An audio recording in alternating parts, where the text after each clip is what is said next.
देवाचा अब्राहामासंग करार. महापूर आल्यानंतर कैक वर्षानंतर जगात परत लोक वाढले आणि त्यानं परत देवाच्या आणि एका दुसऱ्याच्या विरुद्ध पाप केले. काऊन की ते सगळे एकच भाषा बोलत होते, म्हणून ते एकत्र आले आणि देवाची जे आज्ञा होती की संपूर्ण जगात पसरून जा, की आज्ञा सोडून त्याने एक शहर निर्माण केलं. ते खूप घमंडी होते आणि त्याले कसे जीवन जगायले पाहिजे या बाऱ्यात ते देवाच्या आज्ञेले मानत नाही होते. आजपर्यंत की त्याने एक अशी उंच इमारत बांधायला सुरुवात केली जे स्वर्गापर्यंत पोहोचणार. तेव्हा देवाने पाहिले की जर ते एकत्र येऊन बेकार काम करत राहतील तर ते आणखी खूप सारे पापाचे काम करू शकतात.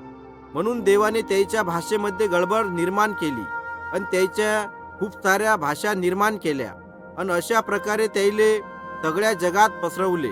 जे शहर त्यानं बनवायला सुरुवात केले होते ते बाबेल म्हटल्या जाते, ज्याचा अर्थ हाय गडबड.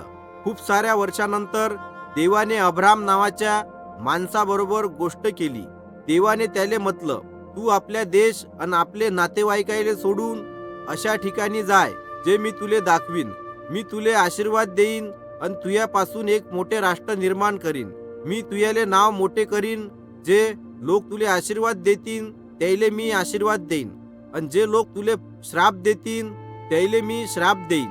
तुझ्यापासून जगातल्या सगळ्या कुळातले लोक आशीर्वादित होतील.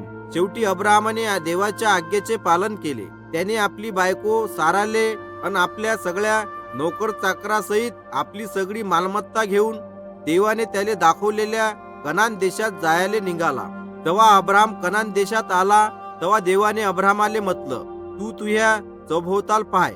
हा देश जो तू पाहत आहे मी तुले आणि तुझ्याल्या वंशजाईले नेहमीसाठी अधिकार करण्यासाठी देईन. मग अब्राम त्या ठिकाणी वस्ती करून राहिला. मलकीसिदक नावाचा एक माणूस जो सर्वोच्च देवाचा एक याजक होता. एक दिवस जेव्हा अब्राम लढाई करून येत होता तेव्हा मलकीसिदक याजक आणि अब्राम एकमेकायले भेटले. तेव्हा मलकीसिदक याजकाने अब्रामाले आशीर्वाद देऊन म्हटलं, सर्वोच्च देव जो अभाय आणि पृथ्वीचा स्वामी आहे तो तुले आशीर्वाद देऊ. मग अब्रामाने लढाईमध्ये जिंकलेल्या सगळ्या वस्तूचा 10वा भाग मलकीसिदक याजकाले दिला. खूप वर्ष झाले होते पण अब्राम आणि साराले आतापर्यंत लेकरं झाले नव्हते.